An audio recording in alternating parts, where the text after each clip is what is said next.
We are now. We are now. Can you hear me? I can hear you, Clem Fandango. Yes.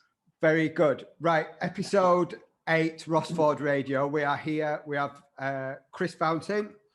Hello. All the way from snowy Halifax. Snowy Halifax, yeah. It's literally not stopped all day. Like there's about 3 or 4 inches of snow on the washing line. The washing line, Ross.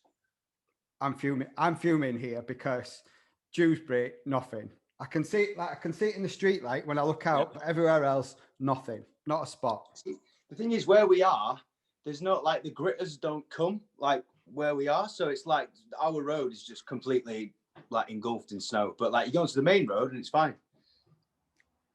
Fuming. What are you gonna do? Nothing. Right. So very briefly, we met about this time last year, February. Yeah. February, yeah.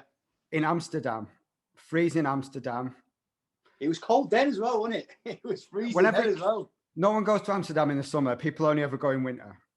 It was our mutual friend Marcus's stag, arranged by yourself. Fantastic. Arranged by me. That was a fun one. That I've never had to organise a stag do before. This was my first. Like, obviously you know this, but for people who don't, it was my first time organising a stag do. And I got everything pretty much sussed out as to where we were going and some activities and all that. But there was a few things that I had to be in Amsterdam to arrange. Like I had to buy him an outfit because I left it too late in England to do it. Yeah. So I've gone out there 2 days before and stayed with my friend Ben. And obviously, when you go to Amsterdam, you don't stay in. So I went on the Thursday night, Friday night, I was out drinking, and then everyone else arrived on Saturday. So when you got there at 10 o'clock in the morning, I was rough, very, very, very rough. And that was the first time I met you. You survived. You survived, and you did very well. I think you did very well. I think so. I think I did all right. No one died. No one died. The only feedback I had was second day. The brunch on a boat was probably about, for me personally, 4 hours too early. Yeah, but it was the only time I could get, you see. It was the only time I could get. It was either do the brunch boat, because I didn't realise how out of hand the night before was going to get, you see. I thought we'd have a couple of drinks, But the food was good, though. The food was great. Shout out Big's boat in Amsterdam. Great boat. Great boat. Do you remember that we had to get into dock at the side of the road because we were all late?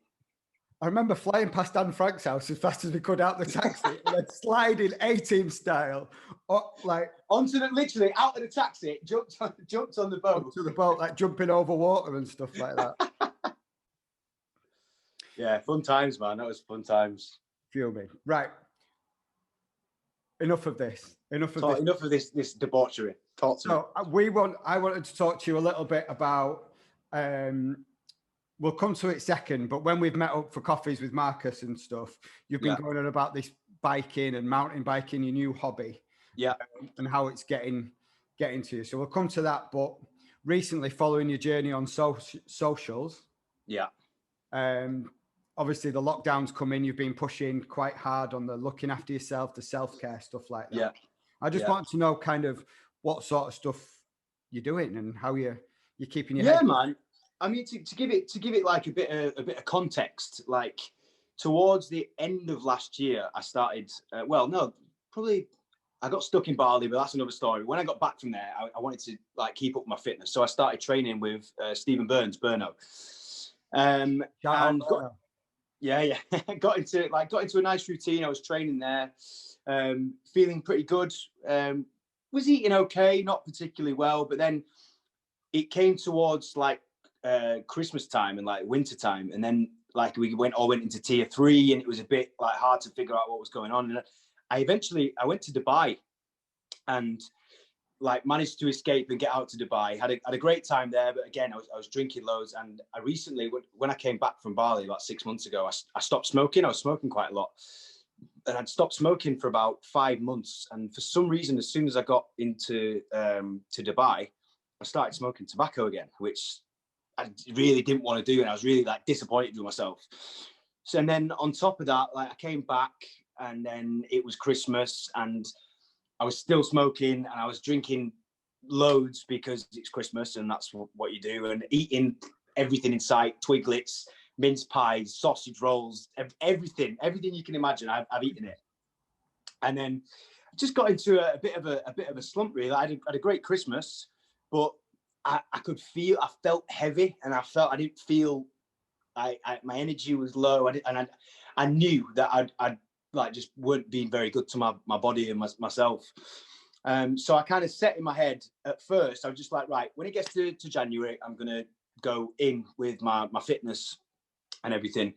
And then it got to like New Year's Day, and then I think a few people did this. Like I think when was New Year's Day? It was on like a Friday, I think. Yeah, it was weird because you had Thursday, Friday, and then Saturday, Sunday. Yeah. And then I was like, so it got to Friday, and I was like, there's still loads of food in the house, and I was like, can't let this food go to waste. Like, what am I going to do? And then I went, right, Monday is the day, and from that point onwards, I don't know why. I just thought so. I at first I didn't really give myself an end point. I was just like, right, I'm gonna stop drinking. I'm gonna eat really well. I'm gonna knock smoking tobacco on the head. And yeah, I just at first I was just like, right, I'm just gonna let it go and see how long it goes. And I started journaling as well. I bought myself a mind journal, which is a great purchase. I'm really enjoying doing that. But as I was doing that, he was asking me to set goals, and I'd not really given myself an end point for when I was going to do this until. And then I just thought, right, 90 days, like 3 months. I want to do 3 months, no smoking. Well, I've given up smoking now. That's me done smoking. Glad. I'm going to like do 3 months off the alcohol because I've never really done that before. I've never gone, right, I'm doing a certain amount of time with no alcohol. I'm eating really well. I'm going to be training all the time. I'm trying to, well, as much as I can. I went to the gym on Monday with Berno, and that was the last day. And then the day after, so my first day of this thing, the first day, Monday, got in the gym, went straight in, felt really, really good. Boris drops a lockdown on us. And thanks for coming. Yeah, great. But fortunately, Berno has been like, he takes a load of equipment into Roundhay Park. And flipping tires and hitting stuff and moving things and doing all that. So I was supposed to train with him today, but obviously with the inclement weather, that got called off. But yeah, so at the moment, mate, I've done 4 days, feeling really good. Luckily, I've got a friend, Ash, who has a meal prep company, and I've started going to him for my food, which is amazing. Just like little Tupperware box, put it in the fridge, super healthy, super easy. And yeah, man, I'm feeling really good. Felt like spectacular. 4 days in. 4 days in, like it's weird. Like the second day I was a bit like, nah. But third day I got up and I was just like, bosh, let's go. Let's crack on. Nice. Like, have you got that Friday feeling? That's what I'm worried about. Right, we're recording now Friday night. Yeah, I mean, well, there's where am I going to go? I don't know. There's no alcohol in the house anymore. Well, there's a couple of bottles of wine, but I'm not bothered. I'm not bothered. Concentrated grape juice, mate. You can have it. Yeah, I'm sitting here. I'll talk to. I don't know if you can hear him. We've got a budgie now. Nice. Yeah, and he keeps me company. There's I think there's some football on TV. So yeah, I'm quite happy. I'm in a full like zen place at the moment. Blanking out. I love it. And this afternoon, I've seen you've done a YouTube video. Outside. Yeah, I mean, I could have done it inside, but it's just like, I mean, obviously, I didn't want to go out in the proper snow and start doing burpees and stuff. But luckily, at the side of my mum's house, there's like a covered, like a carport kind of thing, so you can you don't get hit by the snow. I've got a few kettlebells and a yoga mat, and obviously my PT session was cancelled, and because I'm just really up for it at the minute, I was like, right, I'm not just going to sit and do nothing. I'm gonna do something. And it's just, I tell you what I found, and I was speaking to a friend of mine about this yesterday, like, at the minute, because I'm not working and there's no potential for any work at the moment, there's like acting's completely, all the theatres are shut, so that's kind of taken half my work away. There's limited stuff being made on television and film. DJing wise, there's no gigs. So I'm kind of in a bit of a pickle at the moment where I'm reevaluating like what am I going to do with my time. So this has given me like this little health kick, or like lifestyle adjustment, as I've called it, has given me a real nice in it, and it's given me a real focus, man. And just like every day, just this one, I just went off my point there, but like I started doing like just really small to-do lists during the day, whether it be get up, tidy your room, read for an hour, go for a walk, do a workout, do some yoga, do a meditation or something like that. I'm not like a Zen master yogi, but just having a little list of things to do, I found has really like helped me just to just like, because you can get into a slump where you get up and if there's nothing to do, there's snow outside, you can't go anywhere because of lockdown, you could easily just sit there and just go. But I'm really trying not to do that. And at present, I'm feeling pretty good, man. But yeah, this YouTube thing in this afternoon was good. It was cold outside, but like after 5 minutes, I was going out here. Yeah. Listen, you got to send me some of your YouTube stuff so I can use that instead of some random American guy. They're all on there. Where? Send me some links, man. YouTube, I would. Right, okay. I would. And the other with journaling, I bought a journal, a fitness journal, like one of the fitness gurus, like the business entrepreneurs has done a fitness journal. So I bought it for your business. But it's so nice. It's leather bound and all the pages are A4. It's beautiful. It's nice, isn't it? It's nice paper. I don't want to write in it. I don't want to spoil it. I'm doing it in pencil. The first things I wrote in my journal, I was like, tell you what, this paper's nice. It's the nicest paper I've ever written on. I don't want to ruin it. Yeah, we'll get some of that going. Right, 4 days in. So prior to this health kick, you were mountain biking. Yeah, it's a strange old story. So like mountain biking has never been on my radar ever. Like I used to have a BMX when I was a kid. I was never any good on it. Like I'd never really been on bike ride. I used to when I was living in London, I'd ride the Boris bikes around town, but there's like you're on the roads and it's not like particularly pretty to look at in central London.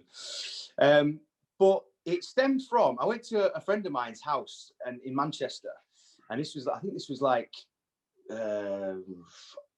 maybe September time, October time, and he was like, "Do you want to go on a bike ride?" At first, I was like, "Not really, mate, no." And he was like, "No, come on, we'll go out on the bikes. We'll go on some trails." And I was like, "I don't really know what he means." And anyway, he's got an e-bike.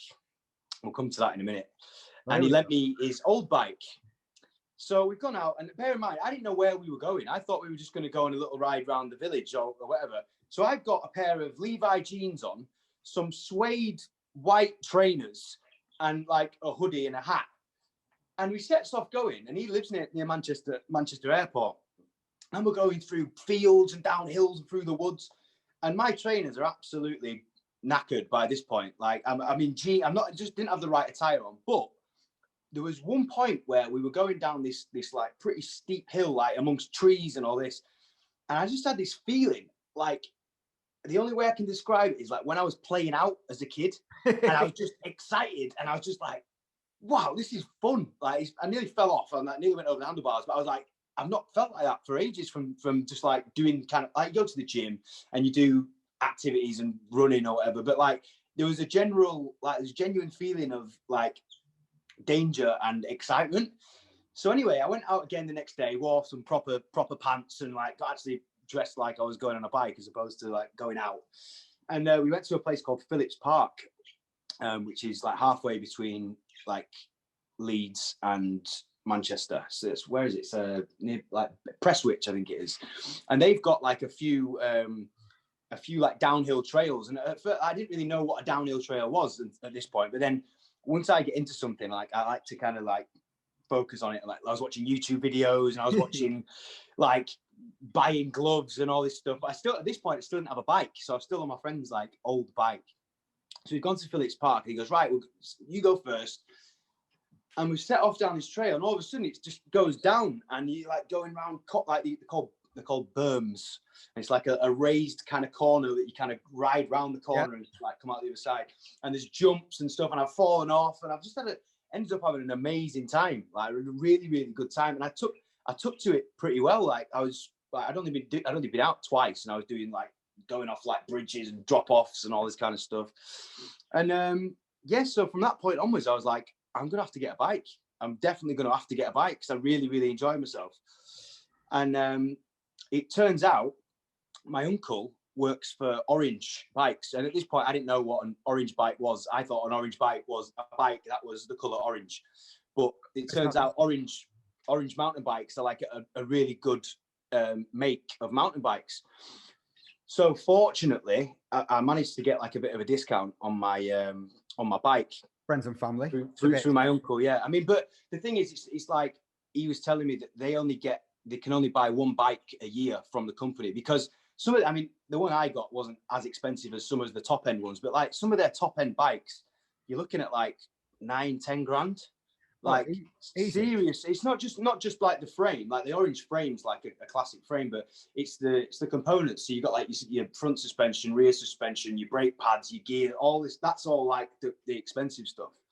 But yeah, I managed to get a bike, and then again, to put things into context, I moved back to Yorkshire from London in July, and I've been in London for like the last 4 years.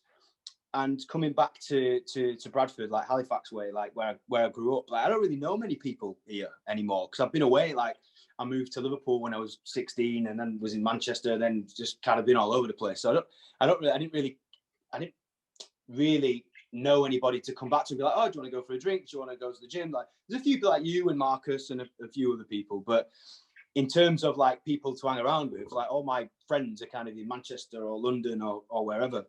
But it turned out a lad that I met when I was probably about 10,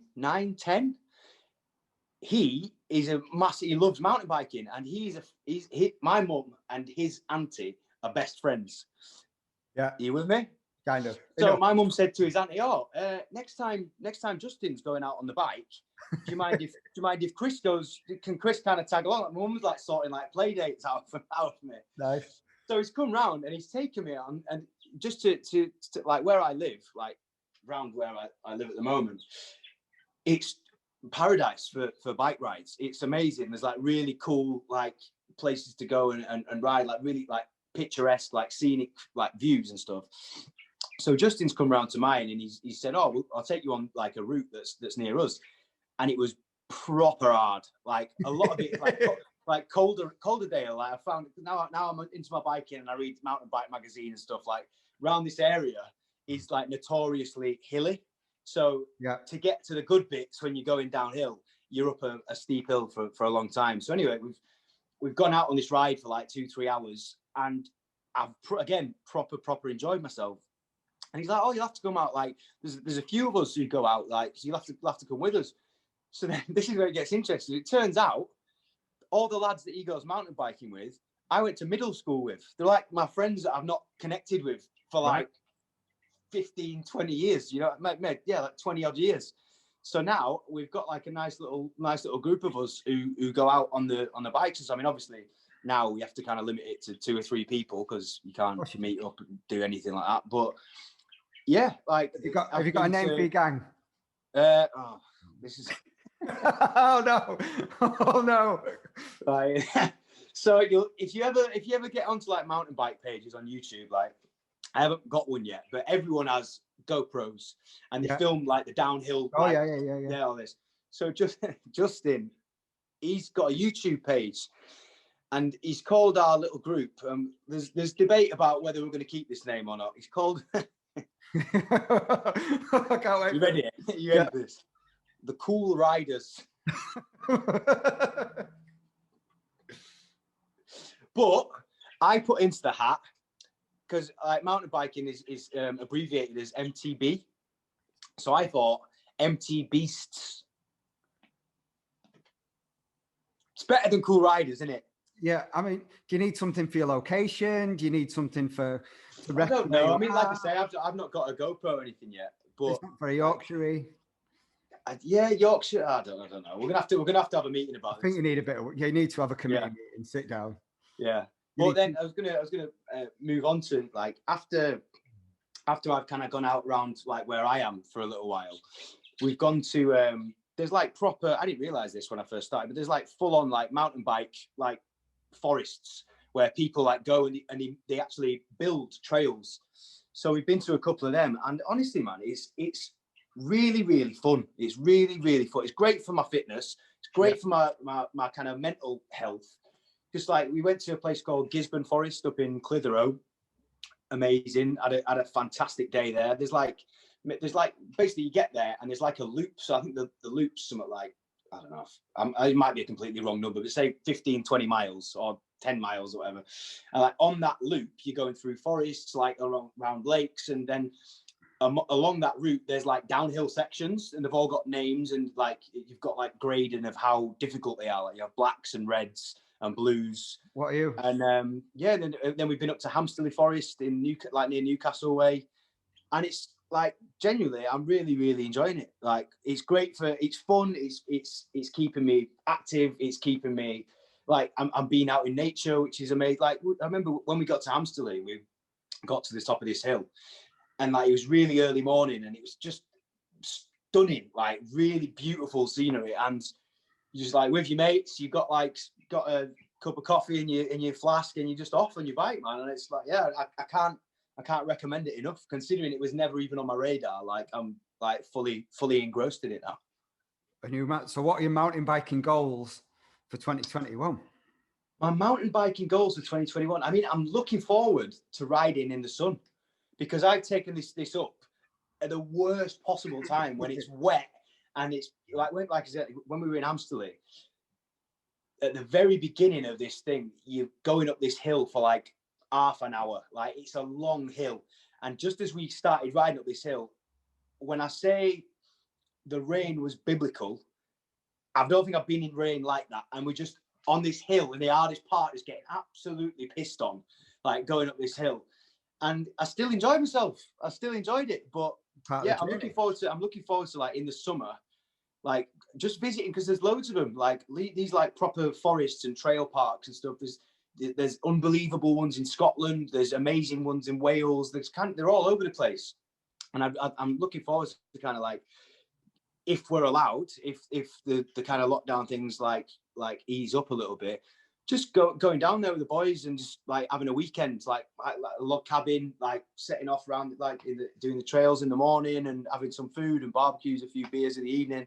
I'm looking forward to doing that. And yeah, eventually, once I get a little bit better, I wouldn't mind going over to France or to Switzerland, or just like, because they're all over the place. Like there's mountain bike like places. I think the holy grail of mountain biking, I think, is it's in Canada somewhere, Whistler in Canada.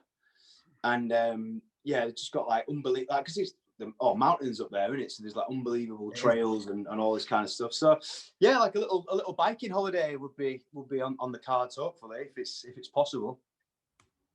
Are you gonna get one and come out, or what? I'll borrow one. Get one. I'll borrow Come one. on. Well, no, I mean, I've got we're talking about the fact that before we turned the record on, that I live in a studio flat. Like literally you can see my bedroom, my office and my kitchen all in one go. There's no room for a bike in here, mate. Keep it in my garage. There's no room for, don't start with me. Come on, make a commitment. It's 2021. Let's make a commitment, Ross. You can get a nice second-hand bike on Facebook Marketplace for a decent price. I'll happily borrow one and come out on someone, because I'm sure there's enough gathering dust. And the way my hours work and the way probably is. Yeah, it probably is. I'd rather borrow one and not do it. Because I'm once you start, you're off, aren't you? Yeah. You've got your bike, your hat, your helmet, your jackets, your water bottle, your brakes, your tires. Yeah. It's never ending. Well, they usually come with tires on, mate. I'll be honest. Yeah, but you have to get special ones. And brakes, funnily enough, they usually come with brakes. But you know what I mean. You know what I mean? You know what blokes are like? Blokes are just like that. I started like indoor rock climbing a couple of years ago. Yeah. And we just went, I need the shoes, I need the chalk, the powder holder, the pouch holder, a bag. Yeah. Mate, speaking of climbing, weirdly, I ended up, you know, when you go on them Netflix kind of binges and you don't know what you want to watch and you just like scrolling for hours. I remember like last year now, back when I was in London, I ended up watching this climbing film called Free Solo. Unbelievable. And there's another one with this. It's not free solo. There's another one. The Dawn Wall. The Dawn Wall. That one. Wow, mate. I didn't know anything about climbing. I just watched this guy. I was like, this guy is mad. He's mad. But the thing why it resonated so much with me is after Burning Man a couple of years ago, me and my friends drove down through Yosemite National Park, and I stood underneath El Capitan. I've never, in my entire life, that national park, Yosemite National Park, I've never felt as insignificant in my life. Everything is massive. The mountains are massive. The bears are massive. The trees are everything is huge. And you stand underneath this thing, and you just go. When I watched it, and I was like, he's going to climb it with no ropes. I was like, what's wrong? What's wrong with him? Why? Why is he going to do that? But it's some feat, that, man. Like even with ropes, getting up there is a big. Big incredible. You know, when you go to Brighouse, you go to Good Karma Coffee in Brighouse, and there's that mill with all the pings on the Oh yeah. I get vertigo looking at that. That's how we started climbing then. Oh, but it's all right indoors because you get a mat and you don't go very high. Right. What's that guy? What's the other discipline called? That you know, there's two of them in free solo. Yeah. And the other guy that he recruits, he's like a champ. Oh, bouldering. Bouldering. That's what I do. That's what I do. Yeah, that looks like fun. It's all right. Yeah, I wouldn't mind trying that. It's all right. I'll come when you go in. I'll come with you. Let me know next time. Oh, it won't be open now, will it? When it's open. Oh. Fuming. What is life at the moment? I mean, did you see that thing on the BBC saying that? It's brilliant. It goes, try and avoid having sex with people who don't live in your household. Your best sexual partner at present is yourself or someone in your household. Who signed off on this wording? Like, what do you mean? You can't, but yeah, like, it's weird. And obviously they've got to try and say something as a government, but then they end up looking foolish, don't they? Oh man, it's ridiculous. And then mate, what is the world at the moment, mate? Like, what's going on? There's like a guy in a Chewbacca bikini in the Capitol building yesterday. Like, what's life's mate? What's going on? I'm sticking to my lifestyle adjustment. I'm doing workouts. I'm not even going to watch it anymore. I can't be bothered with it. I'm losing the plot. Yeah, I'm trying to stay off the news generally, just because you just get so wound up with it and so fed up of. There's just too much to compute for our little human tiny brain. That's what I mean. Like, it's not just we're locked down, but also like Brexit, also Trump, also don't have sex, also like it's just too much for me. 2 girls got arrested or something in Derbyshire, didn't they? For going for a walk around a reservoir. Oh God, that's the one going around today. Yeah, horrendous. Right. I've been out. I thought we were allowed to go out walking. I thought that was you're allowed to go out. So did they. I don't know. Flipping heck. Well, listen, there's got to be. I've found, like you just said, like kind of you've got to stay informed, I think, but it's so easy to just get absolutely terrified by what's going on. And I think if you just kind of keep your eye on it and just do what's best for you, like spend time. If you're not working, so like if you've not got loads and loads of stuff to do, just spend time doing stuff that you enjoy, even if that is like sitting and listening to a jazz album for an hour. Just plan to do some stuff that you enjoy, just to give yourself some respite, man, because these are crazy times. Yeah, it's I can't even, I lose words of how to describe what we're going through with our brains, what our brains are used to in the last like evolution. For 100 years ago, we didn't have televisions or telephones. No. Yeah. Now, we can see what every person in the world is doing on the telephone. In real time. In real time. We know what everyone's roughly earning. We know when everyone goes on holiday. Like, I mean, it's like, it's sometimes like, I try not to think about it because it terrifies me, but like, I just wonder, like 15, 20 years time, what's going on there? Like, what's going to be happening then? Virtual reality, innit? Everything's virtual reality. Get me in it. Get me there. I've got anything to escape from this nonsense we've got going on now. I've just seen a video of Ronnie O'Sullivan playing virtual reality pool. All right. He's got the headset on and he goes down to put his hand on the table, and obviously there's no table. He falls flat on the floor. Man, that's just reminding me, right? One of my it's not, and it is, but one of my greatest sporting achievements, right? Do you remember when the Nintendo Wii came out? Yeah. So the Nintendo Wii had just come out around about the time that I was doing Dancing on Ice. And it was 2008, I think it was. It might have been a bit before that. But in the green room, we had a Nintendo Wii. And it just so happened that doing Dancing on Ice that year was Greg Rosetsky. And we played Wii tennis, right? And everybody was there. And Greg Rosetsky was beating everybody at tennis, at Wii tennis, right? I'd never played it. I was like, oh, I'll have your game, Greg. Let's go. Full green room. Everybody's watching.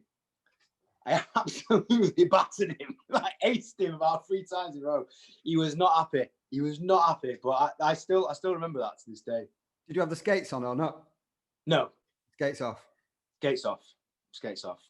But listen, how are you doing? How are you coping? So yeah, like you say, you had your one day in the gym. Yeah. I started a new gym. I started at JD. Yeah. Back as come away from management. Yeah. That's for a different podcast, but come away from management, back onto the freelance PT, just working with people one-to-one. Yeah. Like meeting people, shaking hands. How's it going? Yeah, I've done this, I've done that.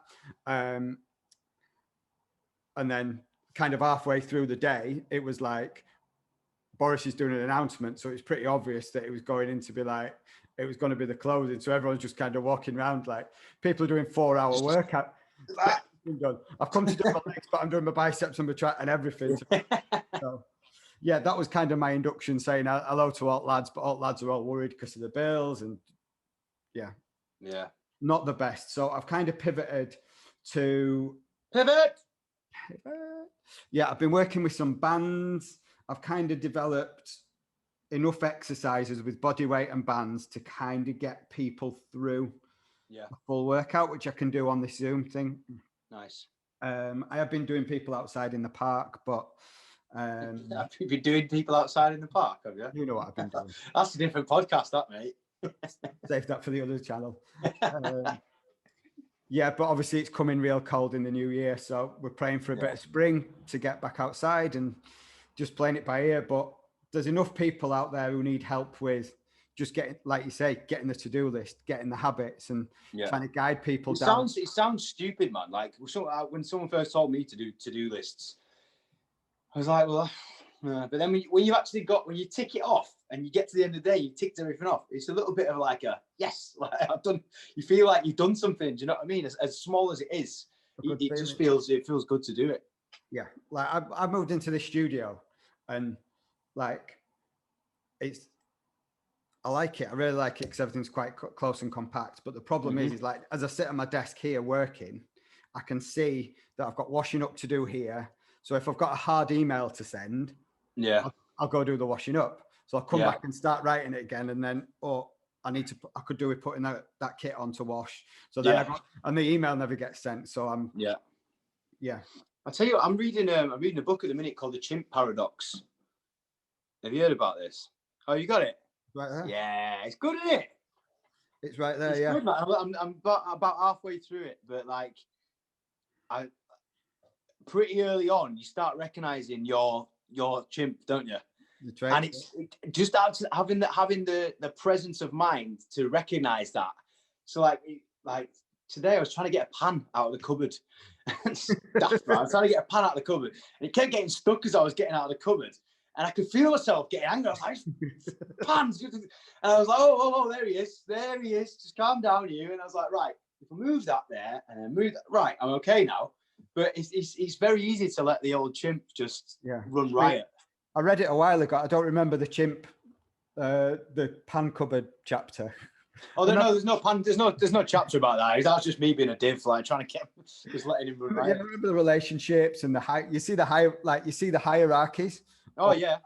But like going into work for one day, this gym for one day, you could see the lads who were really comfortable in what they were doing and who the customers were and the business, and the lads who just started and they were a bit like, yeah, and how they behaved towards me and stuff like that. It was interesting. Yeah, It's funny, like one of the first parts of the book, you're saying it kind of gives you, if an event happens, or if the first part of your brain to react, because obviously you get your chimp part, which is the mad part, your computer part, and then I don't want to actually try and explain it all because I'll probably get it wrong. But the chimp part, which is the reactive, the angry, that always reacts first, always, no matter what happens. It always. So you've always got to kind of have the foresight to be able to go, right, well, I'm going to get either annoyed or sad or happy or whatever, but I've got to be able to kind of rein it in. Like, it's probably a really bad explanation, but it's definitely worth reading. Yeah, well, part of it is there you go. Right. Part of it is natural survival. Yeah, I think exactly. Yeah. And you need that chimp. You have to have the chimp, yeah, because if fight or flight and all that, you have to have that part. Yeah. So when you finish that, you need to go Daniel Kahneman, Thinking Fast and Slow. Thinking Fast and Slow, right? I'll write that one down. Thinking Fast and Slow. So that's more of the same. Yeah. And I'm working through that one at the moment, and that's kind of how you think about like buying stuff and statistics and your natural reaction. The catchphrase that keeps coming up in this book is, what you see is all there is. Yeah. So making decisions, the process of making decisions from the things that you can just see, which is, he calls it System 1. Who wrote the Chimp Paradox? It's Steve something. He calls it Human and Chimps, but Daniel Kahneman calls it System 1 and System 2. So System 1 is the chimp. Yeah. And the different, but yeah, it's super interesting. And the more I'm getting into PTing and realizing it's not just about giving out exercises, it's about recognizing behavior and patterns. And of course, yeah. Because like again, when we were saying about like with Berno, who I'm training with, like sometimes, like my mum says to me sometimes, she's like, "You don't half shout at you." I'd have to tell him to bugger off. I can't all people shouting at me, but like I find it gets. I've trained for a while. I've never got into like my peak condition of physical fitness, really, which is one thing that I want to achieve this year. But I've found that when I've trained with Berno, just his way of doing things it works really, really well for me. And I've probably got to being as strong as I've ever been in terms of like my 1 rep max on like my squat, my deadlift, and my bench press. I've got probably this was before Christmas and all that, so I've probably gone down a bit now. But just the way that he gets you fired up in the gym, like really, really works for me. And it's just, again, like that might, like someone being shouted at might not work for everybody, but it really works for me. So like you were saying then about like recognizing behaviors and how to adapt for different people is definitely an important part of it. Yeah, absolutely. I mean, I'm not a shouter. I mean, try and be an encourager. I shout in classes because that's a group environment, but one-to-one, I'm generally just kind of chipping into people and just kind of trying to find out why and what makes them tick. But there's so many different people out there. There's so many different, call it horses for courses, don't they? Yeah, of course. Like I've had clients who I never have an iPad with me. I try and remember everything and kind of work and all my decisions are made upon what I can see in that moment and how they're training and work them up like that rather than what's happened on the iPad in the past. And the clients have gone, "Oh, I'd hate it if you had an iPad." Yeah. To other trainers, whereas other trainers are completely lost without it. So there's so many different things, and that's why we call it personal training. Because it's personal. And that's what it's all about. And that's what it's all about. And I'm listening to Business Book today and saying that you should work out who you want to work with. And they should work out that they want to work with you. You shouldn't try and fit into a box of what people want. You should always just, it makes it easier.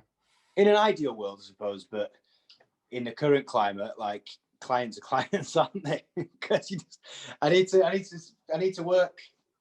Yeah. Yes and no, because I wouldn't take on someone that I didn't think I could help. Yeah, of course. And I wouldn't bullshit them just for the sake of the money, because then you're like, you're struggling, you're worrying, you're having to do work. Of course, makes sense. for example, a lot of people are doing that, the bodybuilding competitions and doing all the posing and stuff like that. But I don't know anything. I don't know anything about that.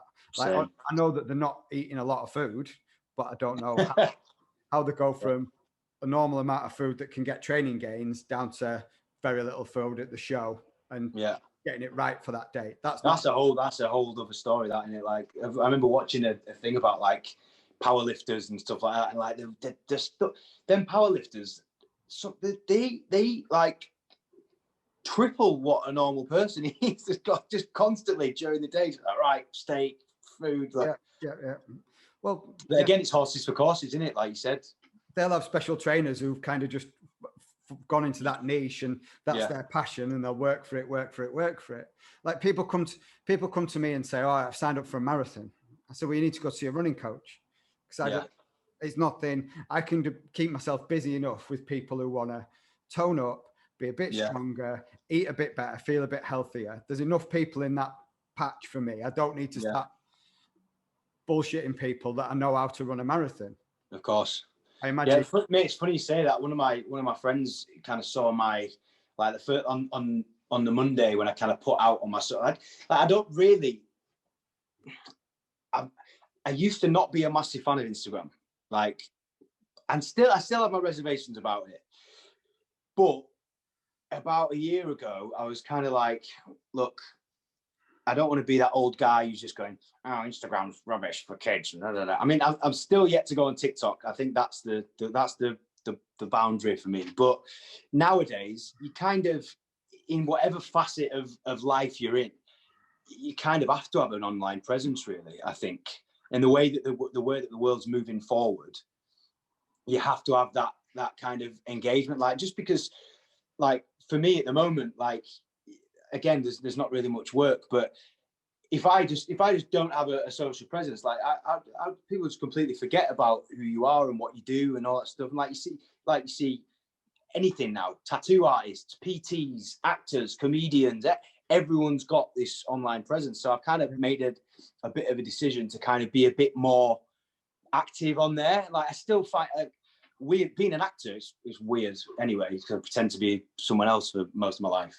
But like, I'm never really filming myself. It's always other people that are filming this. But like, when I'm stood there, like, filming myself, I still feel a bit weird. Like, and still, I'd hate to think that when I'm walking down the street, sort of like doing a video, someone's looking at me on the street going, "Look at that idiot over there doing that."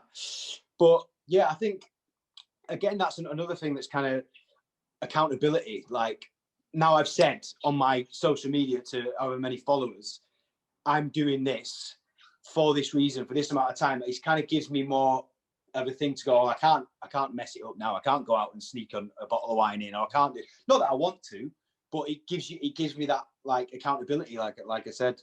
Yeah, and people to be checking on you and making sure that you're doing it, because when you verbalize something to someone else, you're doing it. Like, you've got to start research. One, you're now the chairman of a bike club, and you've got to come up with a name. And still not got a name. You verbalize that on the internet, and you've got to organize a trip for them all. Yeah. To Canada, to Whistler. Oh God, I'm not going to say. It's too early for Canada just yet. It's too early for Canada. But yeah, I mean, like, I've kind of been around people who know what they're doing in terms of training, so I can kind of get by. But like, I get that today. I thought I was doing that video about, like, saying, "Oh, I'm going to do a workout." I'm like, is anyone asked? Like, does anyone care that I'm going to do a workout in the snow? But then, like, people, like, again, I'm not a PT, so I don't want to be like, "Oh, I'm doing this for 10 reps and blah, blah, blah, blah," because I don't know what I'm on about. I'm following what other people do. Yeah. But I'm surprised at how much interaction I'm getting from it. Like, people going, "Oh, nice one. You've given me some, like, inspiration to go out and do it." And like, other people are going, "Yes, mate, I'm doing the same. Keep going." And it's just kind of it's kind of keeping me sane a little bit, because obviously we can't go and see everybody. And like I mentioned before, like, a lot of my friends are kind of all over the place. So everyone's kind of like, well, not everyone, but a lot of people I seem to find it, like, especially at the beginning of the year, are all kind of on this health boost. And it's nice to just kind of chat to people who are doing a similar thing to you. Do you know what I mean? And keep it going. Yeah, man. Yeah, I think that's kind of the good thing about social media, is that people will encourage you, and people will people will try and look at things. I always think, like, when I put my videos of people training or of me training, I'm like, well, I'm not very strong. Yeah. I'm not particularly ripped, but it's my job. But I still, I put it out there because then people kind of latch onto it and start asking me questions, and then there's a conversation come off the back of it, which sometimes results in me giving some advice and helping them, or they become a client and they come into the of course, of building it. So it's an interesting one, right? We are up to, we've flown to, we started just after past, so we've done about 50 minutes. Okay. Which is great. I mean, I don't know how long, I'm just looking, my battery just came up and went, you have 20% battery left, so I don't want it to go off. Right. So let's say you're in 4 days of your change. Shall we check in 4 weeks, come back on this podcast, and you can 100%. get on and you can talk about if you've had any hurdles to jump over. Listen, there's definitely going to be some hurdles, mate, in there. Whether we go into tier 14 or like they then ban you from leaving the house, or shut up, this Budgie's going mad. Billy, shush, I'm doing a podcast, mate. Good lad. I talk to Budgies now. Nice. Budgie whisper. But yeah, mate, 100%. I'd love to get back on, man. I was going to mention, because I know you like your boxing, don't you? Yeah, go on. Did you watch the Garcia and Luke Campbell fight? Oh, I'm still mad. I'm still mad about that. I'm still mad about it. But I can't lie, I wanted Campbell to win. Yeah. He did dance so nice, Luke Campbell. He was on that. Yorkshire boy. What were you all that year? No, not with me. You were a few years after me. But I watched that fight, and like, again, Ryan Garcia looks great on Instagram. But now, I thought he was finished, mate. After he got knocked down, I thought, right, he's got an uphill. But he came back and he won the fight. Do you know what I mean? And that body shot was outrageous. I've been hit with one of them before, mate. It's not nice. When you get one of those, you can't move, can you? As soon as it landed, I was like... To see his face, he was just like... Once you get tickled with one of them and it gets you in the right place, you're done. For a minute, for 2 minutes, you can't. When you watch it in slow mo, it was just under his ribs. Oh, mate, I felt sick. For him. They're horrible. But he was winning the fight. I thought I don't think he was winning on the official cards, but for me, he was winning the jab. He could hit him with a jab whenever. He was making Garcia miss regularly. Yeah. He was dancing around. I just felt like he got drawn into a little bit of a firefight, and at range and beat him on the jab. Garcia, I think he started to let Garcia dictate how close they were, because like someone as quick as that, you don't want it, even if you're not getting hit super hard. If you're in close and someone's going ba ba ba ba ba ba, the judges are always going to be like, oh, that's exciting, and that's like he's landed. But somebody shot that. Somebody shot that. Wow. Yeah. But he's got. I don't know whether I put on someone else posted about this today on socials. He's been boasting and calling people out. I'm saying, you're drunk on that body shot, mate. Mate, I don't. He's been calling out. Who's it? It was on that. He was with Tyson. He was with Tyson and Jeremy Piven. Shout! Is it Tank? What's his name? Deontay. What's his name? Davis. Tank Davis. Yeah. I don't know his full name. I don't. Yeah, Javonte Davis or something like that. Yeah, I can't remember his name. Javonte Davis. Yeah. There's the other lad with Matchroom who I've completely forgotten as well. I'm not prepared for this. You've sprung the Sorry, mate. Sorry. So it's real interesting division. Lomo can come back in there as well at any point. I think Lomo was injured in his last fight with Lopez, because he only threw about 5 punches in that fight. So I'm just looking forward to Fury Joshua now. That's the one, isn't it? That's the one everyone wants to see. The huge one. The huge one. Yeah, I think I'm going out, like, I am a fan of AJ. I love AJ, and I've loved AJ. Same. I've loved AJ from day one. But as soon as you say that to anyone, they're like, yeah, but Tyson Fury beats him. I'm like, hang on. I think he does. Yeah, no, but maybe. But I'm like, but I'm an AJ fan, like you're a Huddersfield fan. Oh, well, that's different. No, you know what I mean? Because people say... I think Huddersfield can beat everybody. If an Arsenal fan says to me, oh, Fury beats AJ, easy. I'm like, yeah, but Real Madrid beat Arsenal every day of the week. You're not going to start buying Madrid t-shirts and stuff like that. Yeah, true. I'd like AJ. I think it's an interesting one for me. I think if my instant feeling about it is if it goes past 3 or 4 rounds, I think Fury will beat him, because I can't see unless but this is where it gets interesting. If this is the fight where Joshua steps up and goes up a level, which he's very capable of doing, levels all the time, very capable of doing. This might be his fight where he goes, right, I'm the best now. But I think at present, for me, I think Fury beats him. But that's why it's an interesting fight. You don't want to watch a fight who you know is going to win, do you? No. It's so interesting. And I think a lot of the information people are taking from Fury's comeback are from Deontay Wilder. But we don't have a lot of information about Deontay Wilder fighting people at high level, because everybody who he's fought have been okay, but they've not fought anyone either. Like there's been no crossovers. No one's fought Joe Parker, or no one's fought Povetkin or those people. There's no. Am I right in thinking? Does Joshua? Is there someone else that they have to fight? Is it someone has to fight someone else before Fury and Joshua can fight? So Alexander Usyk. That's it. Yeah. That's it. He's got the mandatory shot at. He's hard as well. He's not a walkover at all. No. So that's interesting. I think they'll pay him off. Yeah. You think they will? You're on the internet. You're saying it's all fraud. It's not wrestling.